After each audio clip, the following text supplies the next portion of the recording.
Students, now we will discuss a new topic, temperature dependent of resistivity.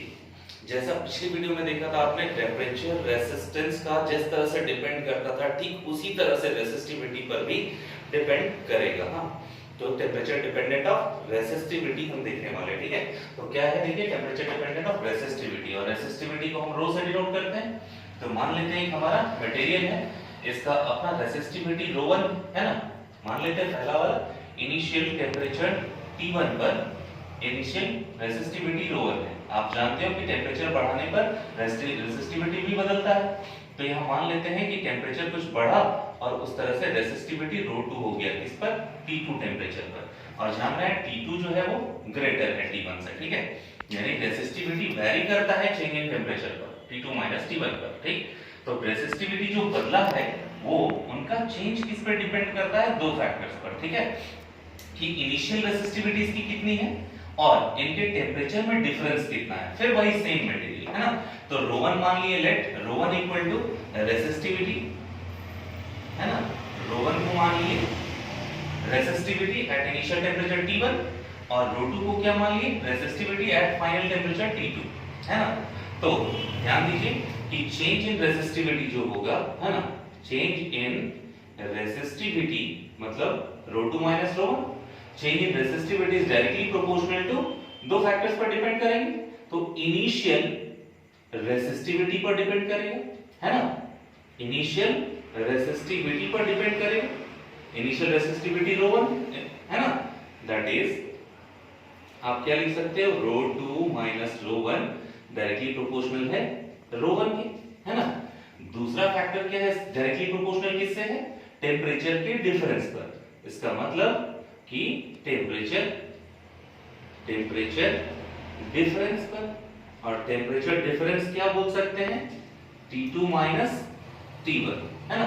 तो इसका मतलब हुआ कि जो चेंज इन रेसिस्टिविटी हुआ रो2 माइनस रो1 वो डायरेक्टली प्रोपोर्शनल है किस पे, T2 माइनस T1 पे, है ना, डिपेंड। तो ये क्या है, T2 माइनस T1, तो इन दोनों को कंबाइन कर दीजिए है ना, इन कंबाइंड फॉर्म।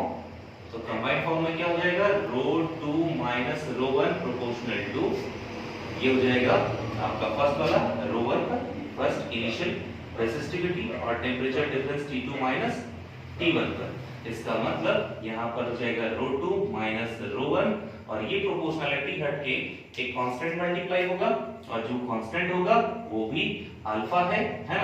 और ये रो1, ठीक है, ये रो1 और T2 माइनस T1।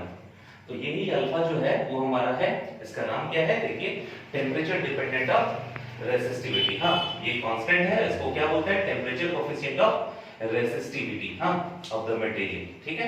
ये टेम्परेचर कोएफिशिएंट ऑफ रेसिस्टिविटी, इसलिए अल्फा का वैल्यू क्या हो जाएगा, rho two minus rho one by rho one T2 minus T1 है ना। तो अल्फा का वैल्यू क्या हो जाएगा, rho two minus rho one by initial resistivity और T2 माइनस T1। ये हो गया हमारा फॉर्मूला किसका, टेम्परेचर कोएफिशिएंट ऑफ रेसिस्टिविटी का, ठीक है, ये फॉर्मूला। एक और फॉर्मूला क्या है, क्रॉस मल्टीप्लाई से बना सकते हो, rho two minus rho one equal to alpha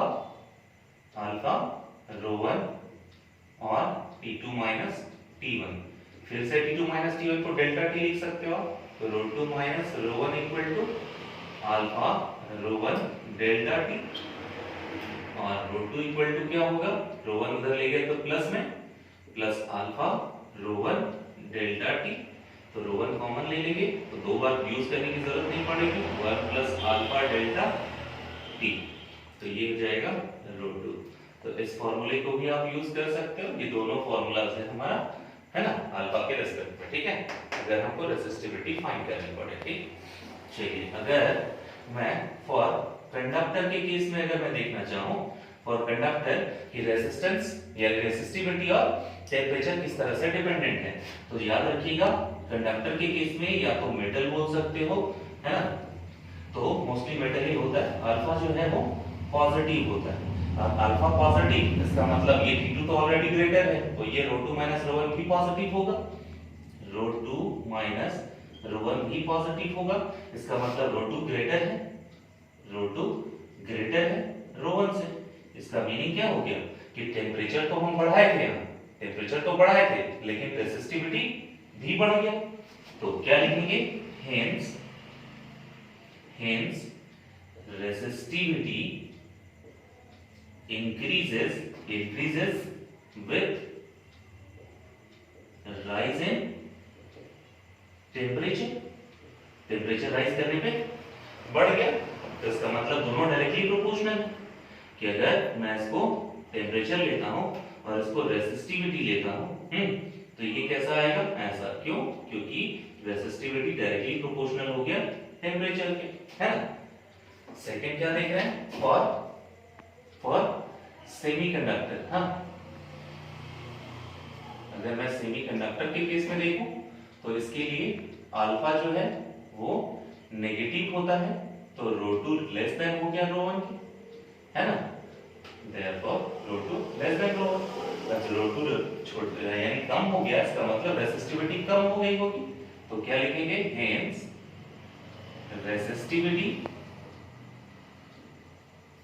decreases, नीचे हो गया डिक्रीज हो गया, विथ राइज इन टेम्परेचर। तो इसके ग्राफ को अगर देखें तो ये टेम्परेचर हुआ और ये रेसिस्टिविटी हुई, इसका मतलब ये दोनों इनवर्सली प्रोपोर्शनल, एक बढ़ रहा है तो दूसरा घट रहा है ना। इसका मतलब ये हुआ कि यहाँ पर रेसिस्टिविटी से इनवर्सली प्रोपोर्शनल है टेम्परेचर, है ना। चलिए थर्ड केस किस लिए देखते हैं, फॉर इंसुलेटर के लिए, है ना। इंसुलेटर के केस में क्या होता है भाई, इंसुलेटर के केस में ऑलरेडी आपने पहले प्रीवियस वीडियो में देखा था, अल्फा 0 होता है ना। तो ρ2 और ρ1 यहाँ दोनों इक्वल हो जाएंगे। देखिए यहाँ से अगर ये अल्फा 0 हुआ तो टोटल 0 हो गया, तो ρ2 माइनस ρ1 इक्वल टू 0, ρ1 उधर ले जाएंगे तो ρ2 इक्वल टू ρ1 हो जाएगा, यानी दोनों बराबर हो गया। इसका मतलब कोई फर्क नहीं पड़ा, पहले जो रेसिस्टिविटी था अभी भी वही है ना। यानी क्या बोलेंगे, hence resistivity is independent to rise in temperature। Temperature बढ़ाने पर भी रेसिस्टिविटी पर कोई फर्क नहीं पड़ेगा इंसुलेटर के केस में। इसका मीनिंग हो गया कि अगर ये ग्राफ में ले लो, टेम्परेचर बढ़ा रहे हैं और ये एक्स एक्सिस वाई एक्सिस सब में होगा उसी तरह से, है ना। तो अगर मैं इसको इंडिपेंडेंट केस दिखाना चाहूं तो इसका केस कैसे होगा, ऐसा। मतलब यहाँ पर भी रेसिस्टिविटी यही था, यहाँ पर भी रेसिस्टिविटी यही है, यहाँ पर भी रेसिस्टिविटी यही। टेम्परेचर इंक्रीज हो रहा है, रेसिस्टिविटी अभी भी उतना ही है। हाँ, तो ये हमारा चेंज इन टेम्परेचर हो गया। ये रेसिस्टिविटी क्या है, रेसिस्टिविटी चेंज नहीं हो रहा है, यानी इंडिपेंडेंट है ना। तो ये हो गया हमारा रेसिस्टिविटी का case, temperature dependent on resistivity. Okay.